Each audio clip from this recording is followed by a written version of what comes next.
우리는 살면서 다양한 사람들로부터 평가를 받으면서 살아갑니다.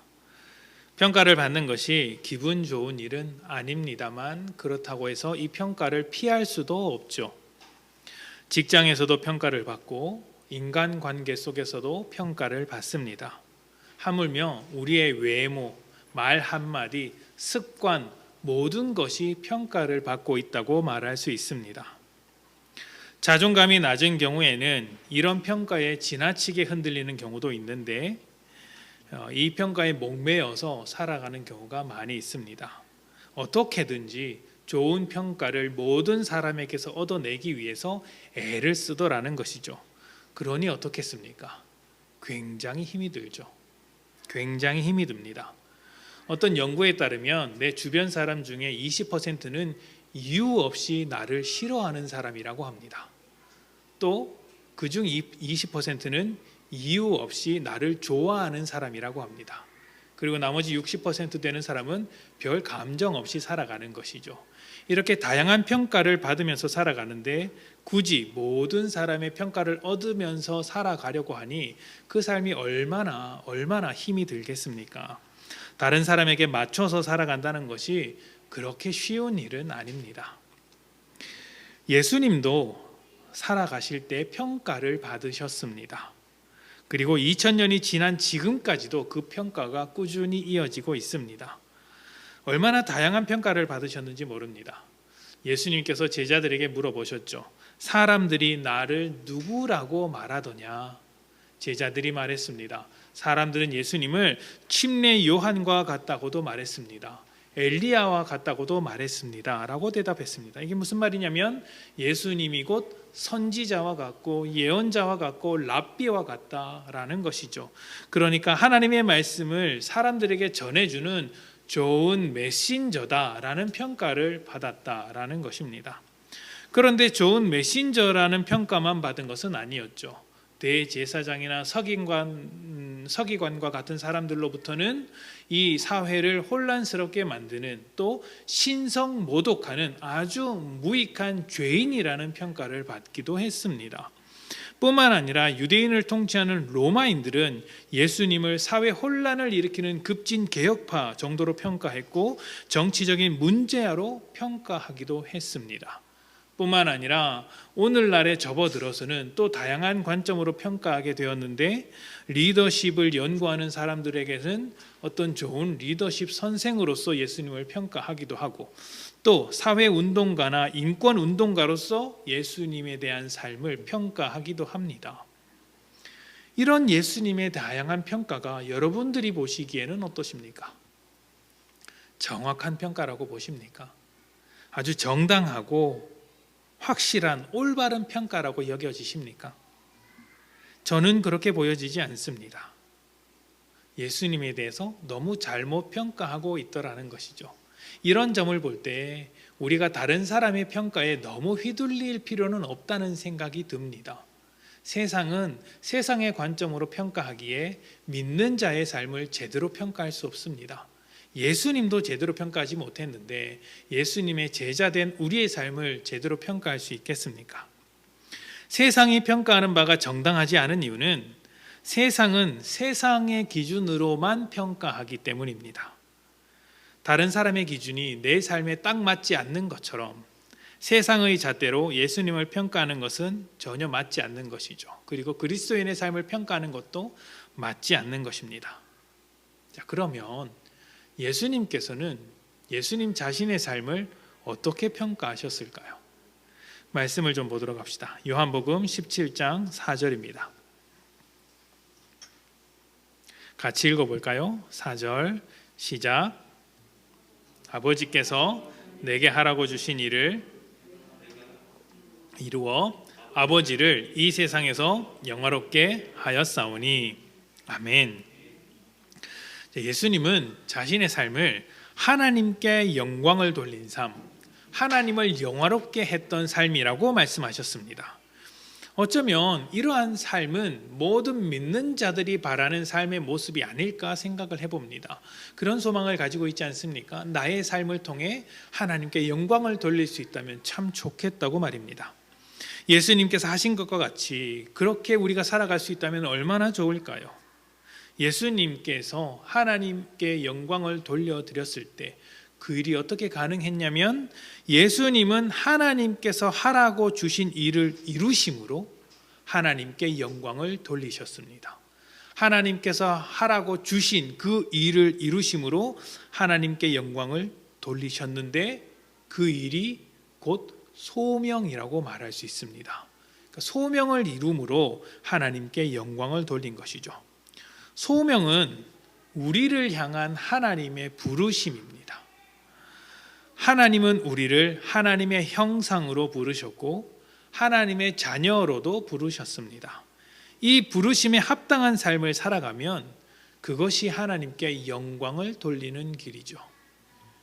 요한복음 17장 2절부터 3절까지 말씀입니다.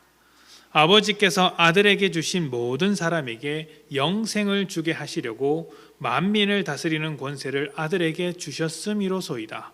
영생은 곧 유일하신 참 하나님과 그가 보내신 자 예수 그리스도를 아는 것이니이다. 아멘. 자, 예수님의 소명은요, 모든 사람에게 영생을 주시는 것이었습니다. 그리고 그 영생은 소개하기를 하나님과 예수 그리스도를 아는 것이라고 하였습니다. 그런데 여기서 안다는 것이 그냥 지식적으로 아는 것을 말하는 것이 아닙니다. 여기서 안다는 것은 어떤 깊은 관계로서 서로를 이해하는 그런 관계의 알을 말하는 거예요. 그러니까 관계적인 알미라는 것이죠. 우리가 어떤 사람을 안다고 할 때 그 사람에 대한 정보 몇 가지를 알고 있다고 해서 잘 안다고 말할 수 없습니다. 지나가는 사람과 붙잡아 놓고 인사를 합니다. 이름을 묻고 나이를 물었습니다. 고향도 물었습니다. 직업도 물었습니다.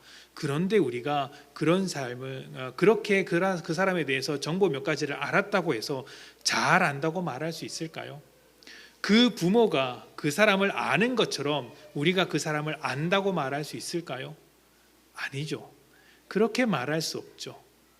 관계적인 알미라는 것이 바로 이런 것입니다.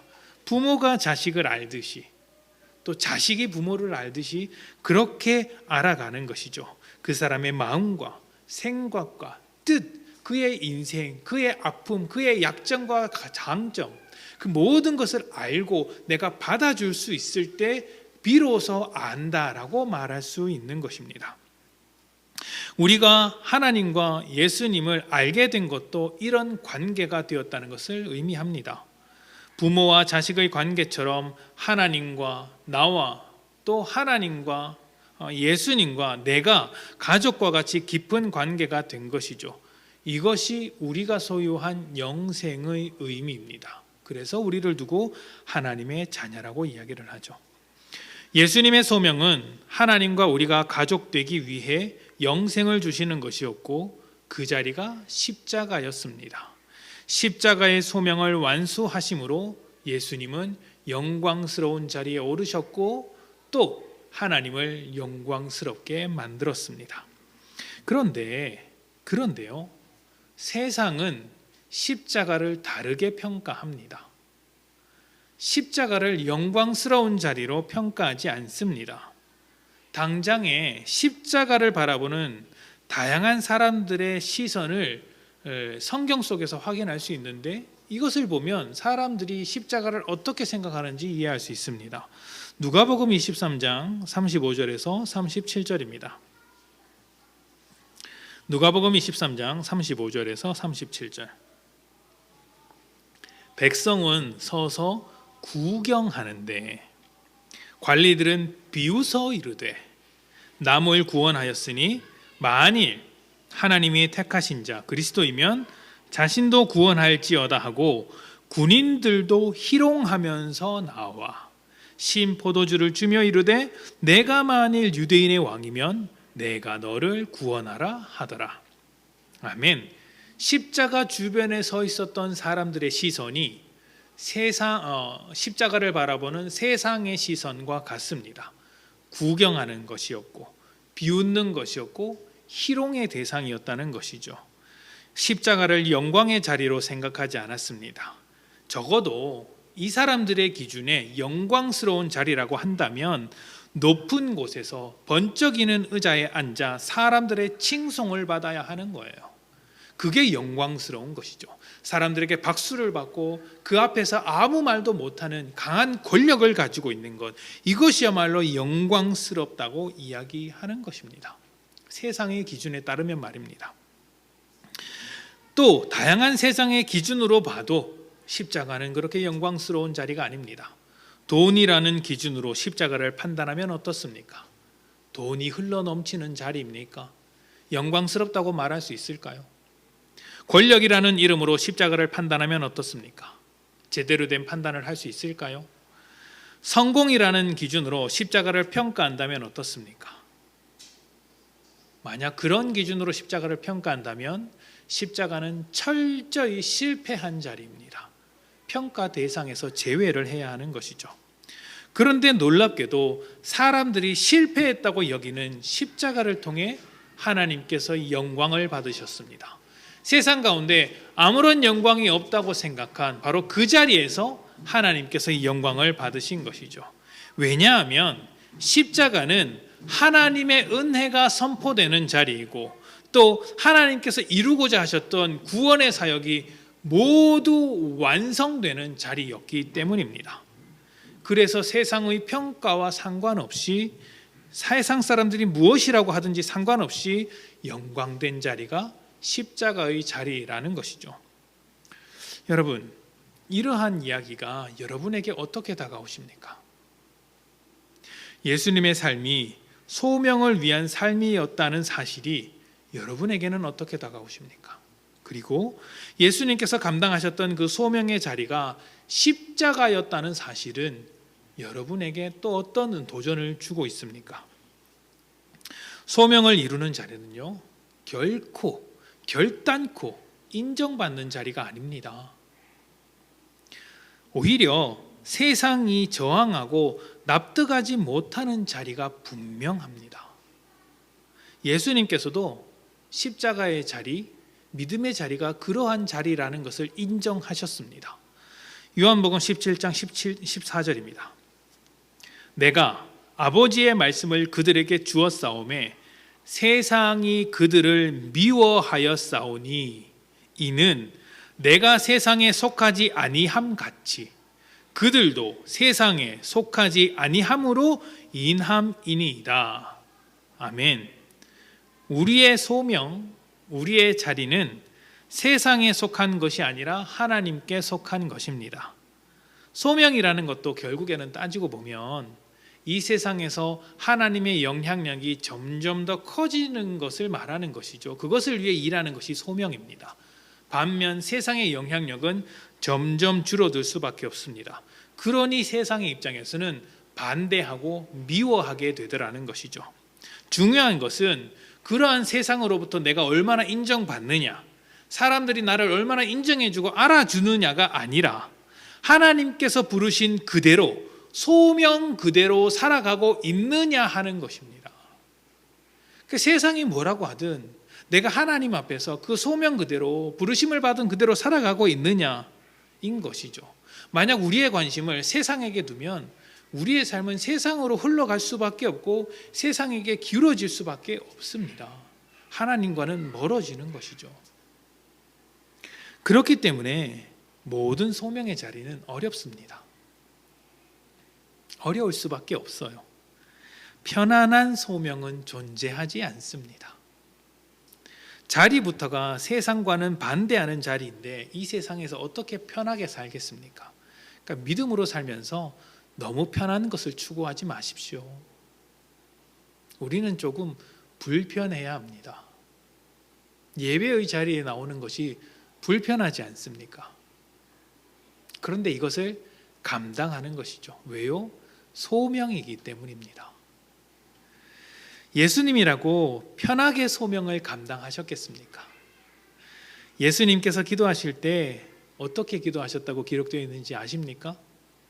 기도하실 때 땀이 흘러서 땅에 떨어졌는데 핏방울이 떨어지는 것처럼 기도하셨다고 했습니다. 땀이 피가 되는 것처럼 그렇게 처절하게 기도하셨다고 했습니다. 무엇을 놓고 기도하셨길래 그렇게 처절하게 피를 흘려가는 것 같이 기도하셨을까요? 아버지의 뜻이거든 이 잔을 내게서 옮기시옵소서. 그러나 나의 원대로 마시옵고 아버지의 원대로 하시옵소서. 자기의 원함이 아니라, 자신의 소원이 아니라 하나님의 소원을 따라 십자가를 지기 위해서 이렇게 처절하게 기도했던 것입니다. 쉽게 진 자리가 아닙니다. 어려운 자리입니다. 요한복음 17장 18절입니다. 아버지께서 나를 세상에 보내신 것 같이 나도 그들을 세상에 보내었고. 아멘. 예수님께서 우리를 세상으로 보내셨습니다. 그냥 보내셨을까요? 아니죠. 예수님의 소명을 함께 보내셨습니다. 아버지께서 나를 세상에 보내신 것과 같이 나도 제자들을 세상으로 보내었다. 그렇기 때문에 우리는 하나님의 자녀로 살면서 예수님의 소명을 받은 자로서 살아가야 합니다. 예수님의 소명을 항상 마음에 담고 살아가야 하는 것이죠. 예수님의 소명을 이어받은 자답게 살아가야 한다는 것입니다. 하나님께서 보내주신 그 예수님의 소명을 우리가 이어받아서 살아가는 것. 혹시 제자의 삶을 살아가는 것에, 소명의 삶을 살아가는 것에 주저하게 된다면 그것은 자기의 힘과 능력으로 살기 때문입니다. 그런데 이것을 꼭 기억해야 합니다. 예수님의 소명을 이어받은 자는 예수님의 십자가도 함께 이어받아야 한다는 것이죠. 예수님은 제자들에게 자기를 부인하고 자기 십자가를 지라고 말씀하셨습니다. 자기를 부인하는 것이야말로 제자됨의 시작입니다. 무엇을 부인해야 합니까? 내 욕심도 부인해야 하고요. 내 판단도 부인해야 합니다. 내 기준과 내 성격도 부인해야 합니다. 내 마음까지 부인하는 것이죠. 내 모든 것을 부인합니다. 세상을 의지하여 세상의 관점으로 세상 안에서 살아가면, 세상을 의지하여 세상의 관점으로 세상 안에서 살던 우리가 그 모든 것을 부인하고 십자가로서만 살아가겠다, 예수의 이름만을 붙잡고 살아가겠다는 것이 제자의 삶이라는 것이죠. 그러니 방금 말씀드린 대로 이 제자의 삶을 살고 소명을 살아가는 것에 자꾸 주저하는 것은, 그것은 자기를 부인하지 않는 것이고 자기의 능력으로 살겠다는 것에 불과한 것입니다. 자기를 부인하지 않고 자기 이름으로 살아가는 것이죠. 그런데 우리는 절대로 세상보다 크지 않습니다. 세상보다 초라합니다. 세상보다 어리석습니다. 그리고 우리의 지혜로는 하나님의 그 놀라우신 계획을 다 이해하기 어렵습니다. 소명을 주신 하나님의 의도를 제대로 이해할 수 없습니다. 예수님께서 소명을 이루시기 위해 십자가에 달리셨을 때 제자들이 무엇을 했나요? 그 십자가를 이해하고 그 밑에서 주님 나도 그 십자가를 지겠습니다라고 이야기를 했습니까? 아닙니다. 다 도망갔습니다. 왜요? 그때 그 제자들은 자기를 부인하고 있지 않았기 때문입니다. 자기를 부인하지 않으면 하나님의 뜻을 온전히 이해하지도 못하고 자기의 지혜로만 그것을 하려고 하니 되지도 않습니다. 소명을 전혀 이룰 수 없는 것이죠. 그러면 소명을 위해 우리가 부인해야 할 것들이 무엇일까요? 짧게 3가지 정도만 생각해보면 이렇습니다. 먼저 자기의 능력을 부인해야 합니다. 소명은 우리의 능력으로 하는 것이 아닙니다. 우리의 재능과 능력, 은사를 사용할 수는 있습니다. 그런데 그것으로 이루어지는 것은 아닙니다. 사용하시는 하나님께서 이루어지는 것이죠. 내 능력을 사용하시는데 내 능력으로 이루어지는 것이 아니라 내 능력을 사용하시는 하나님께서 그 소명을 완수하시는 것입니다. 그러니 내 능력을 부인해야 합니다. 그런데 저는 여기서 한 가지를 더 말씀드리고 싶어요. 무엇을 말씀드리고 싶으시냐면, 내 능력을 부인한다는 것은 내 한계를 부인한다는 것과 마찬가지라는 점입니다. 내 능력을 부인하는 것은 내 한계를 부인하는 것과 같습니다. 부족한 나를 통해서 하나님께서 하시려고 한다면 가능해지는 것이죠. 무엇이든지 가능해지는 것이 우리의 소명입니다. 자기를 부인하지 않으면 내 능력으로 할 수 있는 일만 찾고 또 내 한계라고 여겨지는 부분에서는 꼼짝도 하지 않을 겁니다. 내 능력으로 해봐야 안 되는데 뭐하러 하겠습니까? 그런데 여러분, 이런 모습이 사실 굉장히 교만한 거예요. 교만한 것입니다. 하나님께서 내게 소명을 주셨는데 내 능력과 내 한계로 가로막고 있다면 그것은 우리가 하나님보다 큰 존재라서 그런 것입니까? 내 능력과 내 한계를 부인하고 하나님의 능력을 신뢰해야 합니다. 그래서 내 소명이 바라보는 대로 더 나아가야 하는 것이죠. 내 능력이나 한계는 그냥 하나님께서 사용하시는 도구에 불과한 것이지 그 소명을 완수하는 데 결정적인 역할을 하는 것은 아닙니다. 내 능력을 부인하는 것에 이어서 또 하나 부인해야 할 것이 있다면 내 방법을 부인해야 합니다. 내 방법이요. 교회는 다양한 사람들이 모여서 은혜를 나누며 하나님께서 주신 소명을 함께 이루어가는 공동체입니다. 당연히 많은 일을 하게 되죠. 우리 교회도 많은 일을 하는 교회는 아니지만 최소한 복음을 전하며 말씀을 가르치기 위해 또 기도하기 위해 여러 가지 일들을 합니다. 또 교회를 운영하기 위해서는 여러 가지 일들이 필연적으로 따라오게 됩니다. 일을 해야 하는 것이죠. 이때 자기 방법을 주장하지 말라는 것입니다. 자기 방법. 지금 이 말씀은 단지 어떤 방법론적으로서의 방법을 말씀드리는 것이 아니라 사람의 방법이기 전에 하나님의 방법으로 해야 한다는 것을 말씀드리는 것이고요. 하나님의 방법이 그러면 무엇일까요? 바로 사랑이고 섬김이고 십자가라는 점을 잊지 말자는 것입니다. 하나님의 방법이 무엇입니까? 사랑이고 섬김이고 십자가더라는 것이죠. 십자가가 하나님의 방법이었습니다. 고로 우리의 방법은 자신을 내어주는 것이어야 합니다. 자신을 내어주는 것이 우리의 방법이어야 합니다. 내 방법으로 하지 않는다는 것은 또 다른 말로는 내 합리성을 따라가지 않는다는 것을 의미하기도 합니다.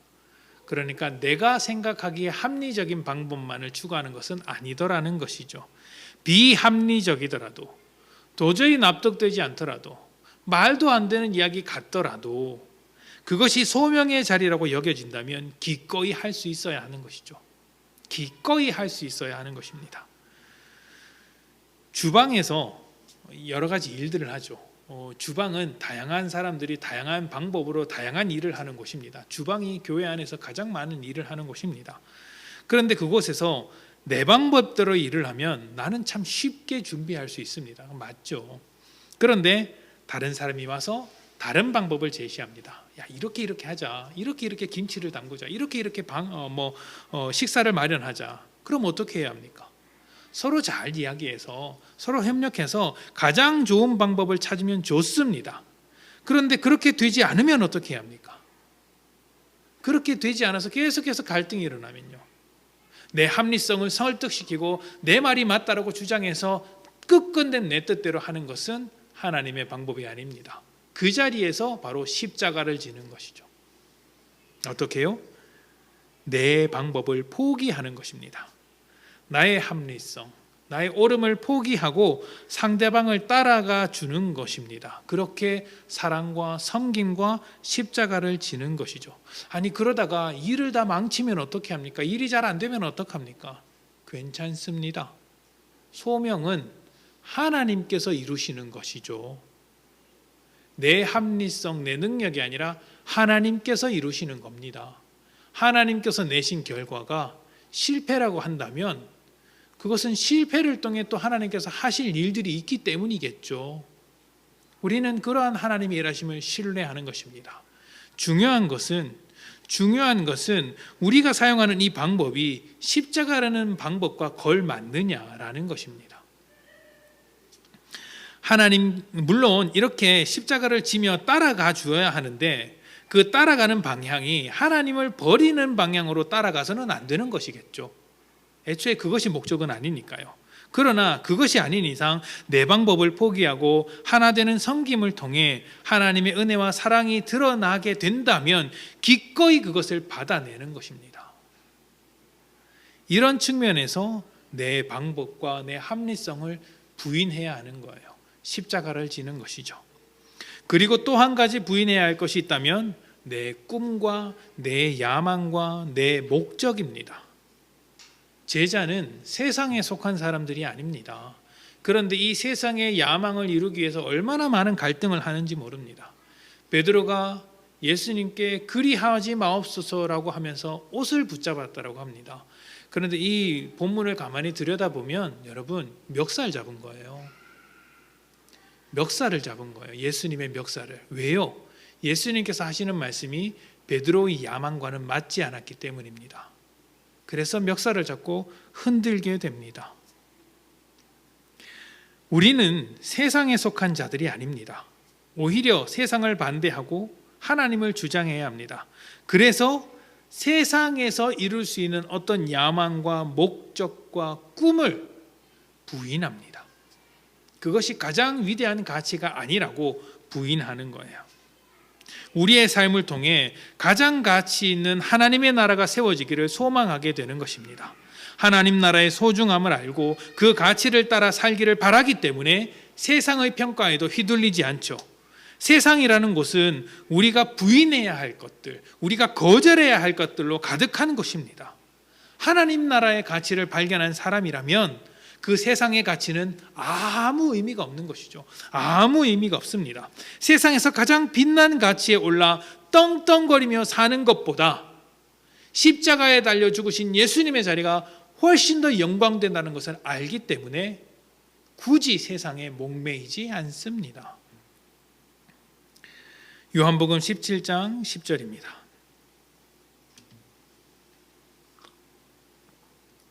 내 것은 다 아버지의 것이요 아버지의 것은 내 것이온데 내가 그들로 말미암아 영광을 받았나이다.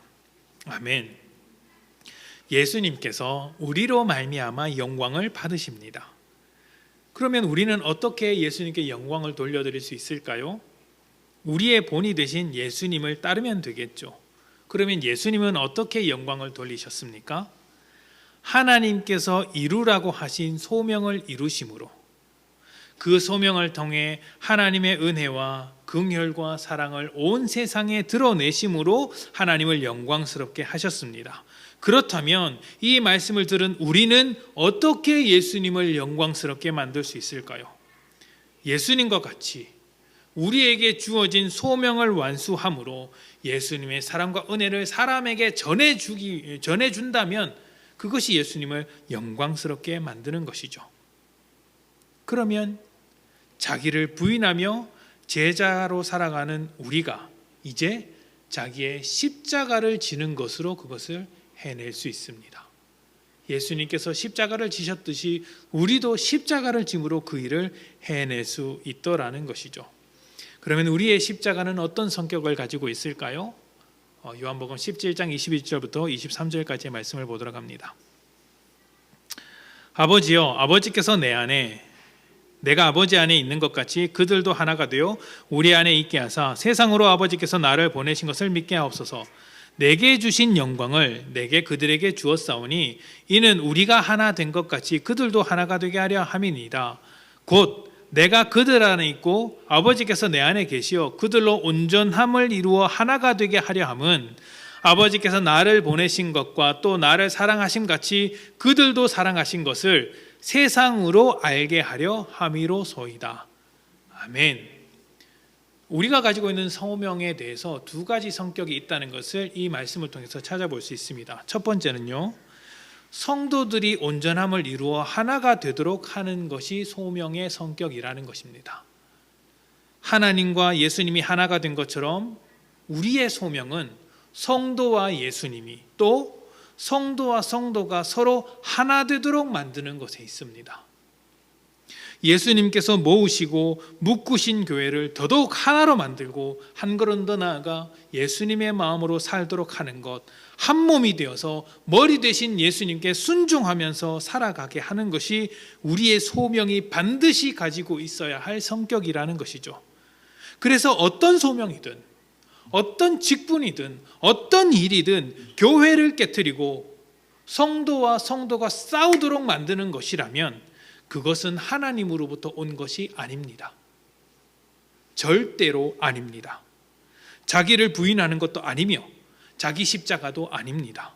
세상의 가치를 따라 세상의 일을 하는 것에 불과합니다. 소명은 반드시 교회를 하나로 묶어내야 합니다. 에베소서 4장 1절부터 4절입니다. 그러므로 주 안에서 갇힌 내가 너희를 권하노니 너희가 부르심을 받은 일에 합당하게 행하여 모든 겸손과 온유로 하고 오래 참음으로 사랑 가운데서 서로 용납하고 평안에 매는 줄로 성령이 하나 되게 하신 것을 힘써 지키라. 몸이 하나요 성령도 한 분이시니 이와 같이 너희가 부르심의 한 소망 안에서 부르심을 받았느니라. 아멘. 부르심을 받은 일에 합당하게 행하는 것이 무엇이죠? 하나 되게 만드는 일입니다. 하나 되게 만드는 것, 하나로 묶는 것은 힘으로 되지 않습니다. 여러분, 절대 힘으로 되지 않습니다. 힘은 자기를 과시하는 성격이 있어서 남을 굴복시키는 데는 용이합니다. 아주 좋습니다. 그러면 어떻게 될까요? 결국에는 찢어지고 깨집니다. 여러분, 구겨지지 않는 것을 가지고 억지로 구겨서 상자 안에 꾹꾹 눌러서 넣었다고 해봅시다. 결국에는 어떻게 될까요? 깨집니다. 부서지죠. 갈라집니다. 힘으로 그렇게 하면 다 깨지게 되는 것이죠. 그러면 어떻게 해야 할까요? 힘으로가 아니라 살살 녹여야죠. 잘 녹여서 깨트리지 않고 그것을 잘 모아야죠.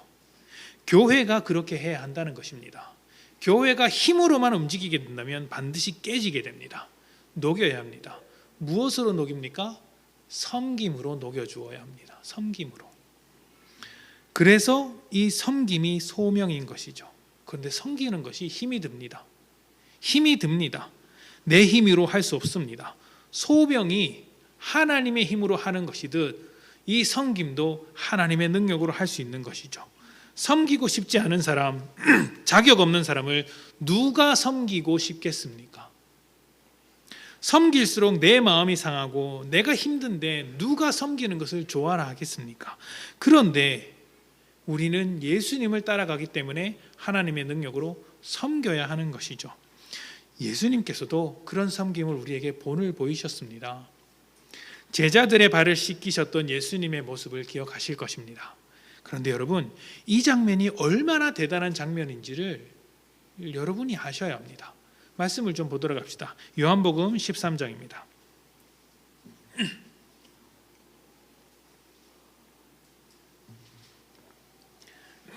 1절부터 5절입니다.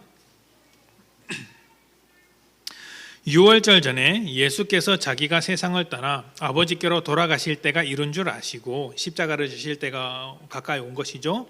세상에 있는 자기 사람들을 사랑하시되 끝까지 사랑하시니라. 마귀가 벌써 시몬의 아들 가룟 유다의 마음에 예수를 팔려는 생각을 넣었더라. 저녁 먹는 중에 예수는 아버지께서 모든 것을 자기 손에 맡기신 것과 또 자기가 하나님께로부터 오셨다가 하나님께로 돌아가실 것을 아시고 저녁 잡수시던 자리에서 일어나 겉옷을 벗고 수건을 가져다가 허리에 두르시고 이에 대야에 물을 떠서 제자들의 발을 씻기시고 그 두르신 수건으로 닦기를 시작하여. 아멘. 유다는 이미 예수님을 배신하고 팔아넘길 생각을 하고 있습니다. 그런데 예수님은 그 모든 것을 알고 계심에도 제자들의 발을 닦아주고 있습니다. 예수님께 닦아달라고 발을 내밀고 있는 그 제자들 중에는 예수님을 팔아넘기려고 하고 있는 유다도 섞여 있습니다. 유다가 발을 내밀고 그 발을 예수님께서 닦아주고 계실 때 예수님의 심정이 어떠셨을까요? 감히 생각하기 어렵습니다. 다만 성경은 이런 상황에서도 예수님께서 어떤 모습을 보여주셨나를 기억하고 계셨는데 이런 모습을 보여주고 계시죠. 자기 사람을 사랑하시되 끝까지 사랑하셨다. 유다마저도 끝까지 섬기시고 사랑하셨다. 우리의 섬김도 끝까지 섬겨야 합니다. 그것이 소명으로서의 섬김입니다. 그리고 이런 섬김으로 교회가 하나 될 수 있습니다. 소명의 또 다른 성격은 하나님이 온 세상을 사랑하셔서 독생자 예수 그리스도를 우리에게 보내주셨다는 놀라운 복음의 소식을 전하는 것입니다. 소명은 복음을 전하는 것이어야 합니다. 17장 23절만 다시 한번 읽어보겠습니다. 곧 내가 그들 안에 있고 아버지께서 내 안에 계시어 그들로 온전함을 이루어 하나가 되게 하려 함은 아버지께서 나를 보내신 것과 또 나를 사랑하심 같이 그들도 사랑하신 것을 세상으로 알게 하려 함이로소이다. 아멘. 모든 제자는 하나님의 은혜를 전하는 자들입니다. 예수님께서도 우리를 예수님 자신의 증인이라고 하셨습니다. 예수님은 우리를 구원하셔서 하나님의 백성으로 삼으셨고 하나님의 나라를 살아가도록 하셨습니다. 소명이 이 점을 간과해서는 안 됩니다. 복음을 전하는 것은 우리 소명의 존재 이유입니다. 소명으로 살아가는 자들이 복음을 전하는 것을 잊어서는 안 되는 것이죠. 복음을 전하는 모양은 다양할 수 있습니다. 직접적으로 예수님을 소개하며 복음을 전파할 수 있습니다. 그리고 사람들을 믿음의 자리로 인도할 수 있습니다. 이것이 직업이 되면 목사나 선교사가 되는 것이고, 직업이 아니라면 여러분의 삶에서 만나는 모든 사람들이 복음 전파의 대상이 되는 것이죠. 주변 사람에게 기회가 닿을 때 복음을 전하고, 또 기회가 닿지 않더라도 찾아서 복음을 전할 수 있어야 합니다. 복음이 우리의 자랑이라면 감출 이유가 없는 것이지 않겠습니까? 그러니 꾸준히 계속해서 복음을 전하는 것이죠. 또 복음을 전할 자리가 있다면, 전도할 자리가 있다면 참여해야 합니다. 마다하지 말아야 합니다. 왜요? 그것이 우리를 불러 세우신 목적이기 때문입니다. 모든 자리에 참여할 수 없을지라도 참여해서 복음을 전하는 것이죠. 그런데 여러분, 기억하셔야 합니다. 복음을 전할 때 사람들이 그 복음의 메시지를 거절한다고 해서 낭망할 필요가 없어요. 왜냐하면 우리의 소명은 복음을 전하는 것이에요. 우리가 복음을 전하는 그것을 하나님께서 사용하시는 것이죠. 소명은 하나님께서 내시는 결과를 위해서 우리의 삶을 드리는 거예요. 그리고 간접적으로는 하나님의 나라와 기쁨과 영광을 사람들이 맛보도록 하는 것입니다. 이것은 우리가 가진 직업으로 충분히 나타날 수 있는데, 어떤 직업이든 어떤 일을 하든 하나님의 나라를 세운다는 마음으로 성실하게 임할 때 사람들이 나의 일을 보고 하나님의 선하심을 맛볼 수 있는 거예요. 그러니까 옆집 가게에서는 돈을 벌기 위해서 저울도 속이고 조금 좋지 않은 제품을 비싸게 팔지만, 우리 가게에서만큼은 성실하고 정직하게 그렇게 제대로 물건을 판매하겠다, 사람들에게 양질의 물건을 싼 가격에 판매하겠다, 이렇게 이제 선한 마음으로 일을 해 나가면 사람들이 내 직장, 내 가게, 내 일을 통해 하나님의 선하심을 맛볼 수 있는 것이죠. 그러니까 우리가 하나님께서 주신 선한 마음으로 살면서 하나님의 나라가 어떤 것인지 사람들에게 맛보게 해주는 것입니다. 이것이 간접적인 소명을 이루어가는 방법입니다. 간접적으로 말이죠. 여러분들이 이런 소명의 성격을 이해하고, 그러니까 복음을 전하는 것과 또 교회를 하나 되게 만드는 이 두 가지 성격을 이해하고 여러분이 하고자 하는 어떤 일을 선택했다면 그것이 여러분의 소명이 확실합니다. 그러니 그것이 직업이든 직분이든 그 소명을 꾸준히 지켜갈 수 있도록 단단하게 살아가십시오. 그런데 한편으로 이런 것들을 생각하지 못하고 직업이나 여러 가지 일들을 생각했을 수가 있습니다. 미처 복음을 전해야 한다는 생각을 하지 못하고 교회를 하나 되게 해야 한다는 생각을 하지 못하고 어떤 직업을 가졌을 수 있습니다. 그렇더라도 하나님의 인도하심을 신뢰하십시오. 그 자리에 보내신 하나님의 인도하심을 신뢰해서 그 자리를 소명의 자리로 받아들이십시오.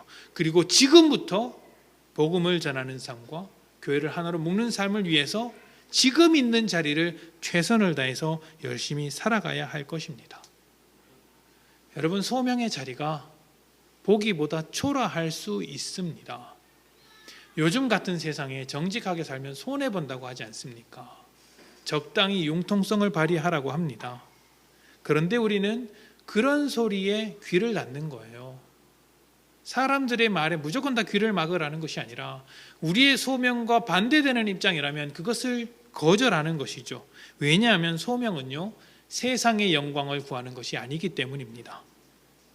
아무도 알아주지 않을 수 있습니다. 그런데 그게 무슨 상관입니까? 무슨 상관입니까?